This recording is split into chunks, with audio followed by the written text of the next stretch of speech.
पुढची एक मोठी बातमी आहे। टीईटीची परीक्षा रद्द करण्यात आली कारण पेपर फुटलेला होता आणि याच पेपर फुटीच्या प्रकरणामध्ये भिवंडी न्यायालयाने 3 आरोपींना येत्या 6 जुलैपर्यंत पोलीस कोठडी सुनावली आहे।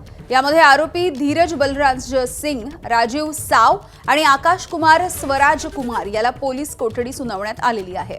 पोलिसांकडून आरोपींना 10 दिवसाच्या पोलीस कोठडीची मागणी करण्यात आली होती। या प्रकरणामध्ये आंतरराज्यीय रॅकेट कार्यरत असल्याचा पोलिसांना संशय आहे।